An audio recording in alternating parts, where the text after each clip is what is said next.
Hello everyone, welcome to Shiv Kala Keep Learning. Today we will discuss about conservation laws for quarks. ਜਿਵੇਂ ਕਿ ਆਪਾਂ ਨੂੰ ਪਤਾ ਨੇ ਕੁਝ ਕੰਜ਼ਰਵੇਸ਼ਨਸ ਲਾਅ ਹੁੰਦੇ ਆ ਜੋ ਹਮੇਸ਼ਾ ਕਨਸਟੈਂਟ ਰਹਿੰਦੇ ਆ, ਜਿਵੇਂ ਕਿ total energy remains constant, total linear momentum remains constant, total angular momentum remain constant, total charge remains constant. ਹੁਣ ਆਪਾਂ ਗੱਲ ਕਰਾਂਗੇ ਕੁਛ ਐਸੇ ਲਾਅ ਵੀ ਹੁੰਦੇ ਨੇ ਜੋ ਕੁਆਰਕਸ ਪਾਰਟੀਕਲ ਲਈ ਐਪਲੀਕੇਬਲ ਹੁੰਦੇ ਨੇ। ਅੱਜ ਆਪਾਂ ਉਹਨਾਂ ਕੰਜ਼ਰਵੇਸ਼ਨ ਲਾਅ ਦੀ ਗੱਲ ਕਰਾਂਗੇ ਜੋ ਕੁਆਰਕਸ ਪਾਰਟੀਕਲ ਲਈ ਔਰ ਐਲੀਮੈਂਟਰੀ ਪਾਰਟੀਕਲਸ ਲਈ ਐਪਲੀਕੇਬਲ ਨੇ, ਜਿਵੇਂ ਕਿ total baryon number remains conserved, total lepton number remain conserved, total strangeness remains conserved but only in strong reaction. ਅਗਰ ਇੰਟਰੈਕਸ਼ਨ ਸਟਰੋਂਗ ਹੋਏਗੀ ਉੱਥੇ ਸਟ੍ਰੇਂਜਨੈਸ law conserve होएगा। Purity is conserved in strong and electromagnetic interaction but not conserved in weak interaction. Conservation of isospin, conservation of hypercharge। ਹੁਣ ਆਪਾਂ ਕੁछ nuclear interaction study ਕਰਾਂਗੇ ਤੇ check ਕਰਾਂਗੇ ਕਿ ਰਿਐਕਸ਼ਨਸ ਅਲਾਉਡ ਨੇ ਜਾਂ ਫੋਰਬਿਡਨ ਨੇ। ਦੇਖੋ सब तो पहले आप चेक करांगे charge, baryon number and strangeness, isospin. देखो सब तो पहले प्रोटोन लिए अपन पता चार्ज कितना होंदा 1, again proton charge 1 equals to इधर देखो स्ट्रेंज पार्टिकल इहदा चार्ज कितना 1, इहदा भी चार्ज कितना 1, दोनों साइड 2 2, मतलब चार्ज कंजर्व है इस रिएक्शन लिए, इस इंटरैक्शन लिए चार्ज की है कंजर्व है।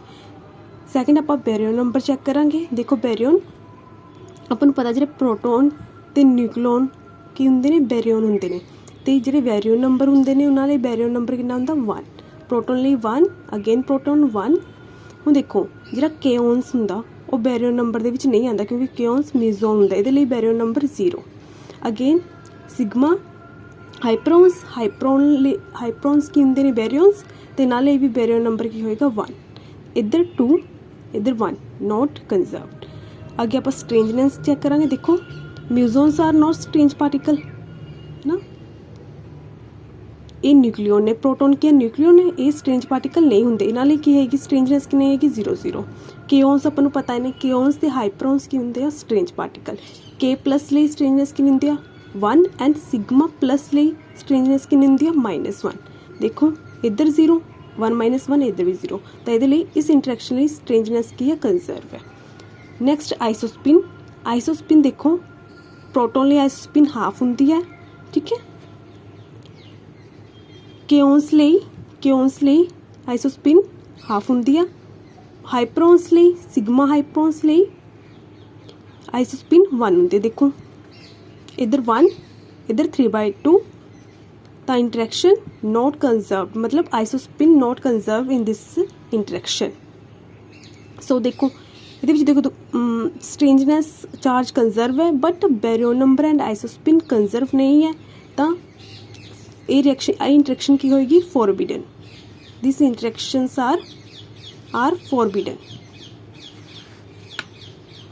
नेक्स्ट देखो नेक्स्ट इंटरैक्शन देखो सेम पर चार्ज चेक करांगे। पाई नेगेटिव मिजोन ले -1, प्रोटोन ले 1 0 0, इधर भी 0 इधर भी 0, charge conserve. Baryon number only proton and sigma are baryon number here है ना। पाई मिजोन एंड ईटा मिजोन की है बेरियन नंबर नहीं है, कहना बेरियन नंबर कितना होता 0 होता 1 1।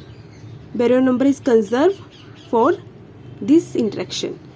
अगे स्ट्रेंजनेस लिए चेक करांगे। देखो strangeness here is only sigma not particle is strange particle, ठीक है। ये जी अपनी स्ट्रेंजनेस नंबर होंगे कि -1, तो देखो इधर 0 इधर -1, तो strangeness is not conserve for this interaction.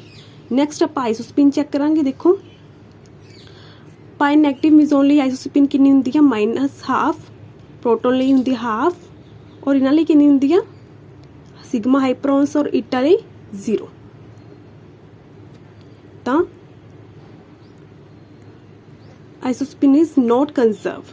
ਤਾਂ ਰਿਐਕਸ਼ਨ ਦੇਖੋ ਕੰਜ਼ਰਵ ਕੰਜ਼ਰਵ ਨੋਟ ਕੰਜ਼ਰਵ ਤੇ ਰਿਐਕਸ਼ਨ ਕੀ ਹੋਗੀ ਫੋਰਬਿਡਨ।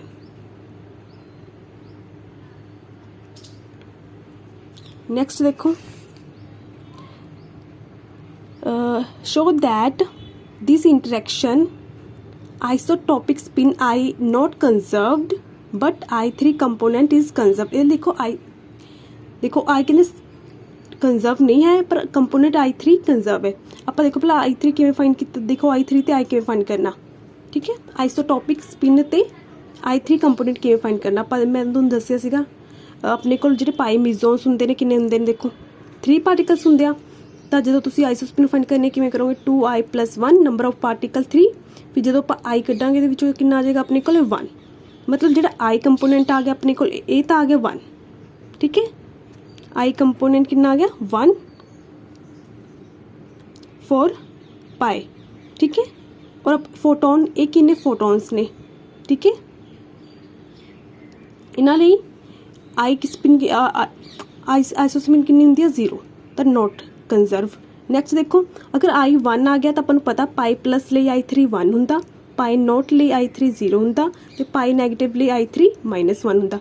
अगर हुण आपां I3 इधर फाइंड करांगे, देखो पाई नॉट ले I3 कितना होंदा 0, ना ले भी 0, गामा ले भी 0, ठीक है, क्योंकि ना तो आइसोस्पिन होंदी ही नहीं, तो कंजर्व। तो आपां की तो रिजल्ट क्या आया, देखो आइसोटॉपिक जी स्पिन है not conserved but I3 component is conserved. कुछ और इंटरेक्शन डिस्कस करते हैं। देखो देखो जिवें हुण आपां इहदे विच इन्हां इंटरेक्शनस लई आपां ने strangeness, baryon number and charge number check करना भी कौन कंजर्व है और कितने कंजर्व नहीं है इंटरेक्शन। देखो स्ट्रेंज पार्टिकल नहीं है in this reaction, only strange particle is this. इहदे लई -1 हुंदा स्ट्रेंज पार्टिकल, इहदे लई +1 हुंदा। इस साइड 0 इस साइड 0, दोनों कंजर्व। बैरोन नंबर देखो only nucleon and lambda naught is Baron particle here 1 1 1 for lambda 1 for neutron, इधर भी 1 इधर भी 1, कंजर्व। इंटरेक्शन की है कंजर्व है किहदे लई बैरोन नंबर लई। Again charge plus charge neutron लई 0 चार्ज हुंदा 0, इहदे लई प्लस, तो चार्ज भी कंजर्व। मतलब ये वाली जिहड़ी इंटरेक्शन है कि अलाउड है क्योंकि स्ट्रेंजनेस, बैरोन नंबर, चार्ज तीनों कंजर्व है। नैक्सट देखो चेक करो, सब तो पहले strangeness, strange particle only kaons, this are not strange particle. K naught ली +1, K प्लस ली +1 not conserve, 2 and 0 not conserved. Baryon number 1 for neutron and बाकी ਲਈ बैरोन नंबर ਕੀ ਹੋਏਗਾ 0, ਤਾਂ 1 इधर 0 नॉट कंजर्व। अगे चार्ज चेक करांगे ਆਪਾਂ +0 0 +1 1 conserve, not conserve not conserve conserve. मतलब जी ये इंटरेक्शन है वो फॉरबिडन है, अलाउड नहीं है क्योंकि कुछ कंजर्वेशन लॉ ने वो ये कंजर्व नहीं है। नैक्सट देखो पाई नैगेटिव ਲਈ स्ट्रेंज नंबर 0, प्रोटोन ਲਈ 0, लैम्डा नॉट ਲਈ ਹੁੰਦਾ -1, केओन्स नॉट ਲਈ ਹੁੰਦਾ 1 कंजर्व। बैरोन नंबर देखो only for proton and lambda naught 1 1 conserve. अगे चार्ज -1 +1 0 0, इधर 0 इधर 0 कंजर्व। ये अपने को स्ट्रेंजनेस कंजर्व आ गई, बैरोन भी कंजर्व आ गया और चार्ज भी कंजर्व आ गया, तो ये रिएक्शन भी की है अलाउड है। ओके नैक्सट देखो स्ट्रेंजनेस चेक करो, strange particle only this particle है स्ट्रेंज पार्टिकल हियर -1, बाकी वाले 0, इधर -1 इधर 0 नॉट कंजर्व। अगे बैरोन नंबर, बैरोन पार्टिकल्स देखो proton and only lambda naught particle 1 1 conserve. Charge देखो -1 +1 0 0 conserve. Conserve Baron number conserve, charge conserve but strangeness not conserve, ताकि होगी इंटरेक्शन की होगी not allowed, interaction is not allowed यानी forbidden. So first reaction is allowed, not allowed, this interaction is allowed and this interaction is not allowed. Next देखो, show that लैप्टॉन number conserved और not. आप show करना लैप्टॉन number conserve है कि नहीं। देखो म्यून्स ਲਈ लैप्टॉन नंबर 1 ਹੁੰਦਾ, अपन पता सारे लैप्टॉन पार्टिकल्स ने। इलैक्ट्रॉन ਲਈ लैप्टॉन नंबर 1, ठीक है। ओनली लैप्टॉन्स पार्टिकल ਲਈ लैप्टॉन नंबर 1 होएगा, बाकियां ਲਈ 0 होएगा। और एंटी लैप्टॉन पार्टिकल ਲਈ लैप्टॉन नंबर -1 होएगा। देखो ये लैप्टॉन पार्टिकल है, ये भी लैप्टॉन पार्टिकल है, ये भी लैप्टॉन पार्टिकल, और ये की है एंटी, ये ऊपर डैश आ गई ना, ये एंटी एंटी इलैक्ट्रॉन न्यूट्रॉन, ये लिए -1 आएगा। 1 1 1 ये लिए -1। देखो इधर भी 1 आ जाएगा, इधर भी 1 आ जाएगा। कंजर्व दोनों साइड 1 1, तो interaction is conserved, reaction is allowed.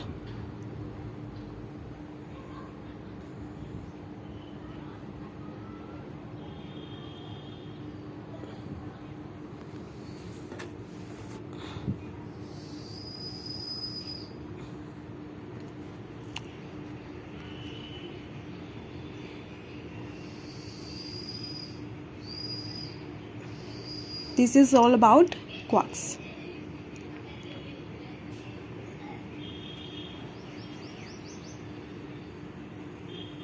अगर वीडियो पसंद आई तो प्लीज़ लाइक ते सब्सक्राइब कर दो।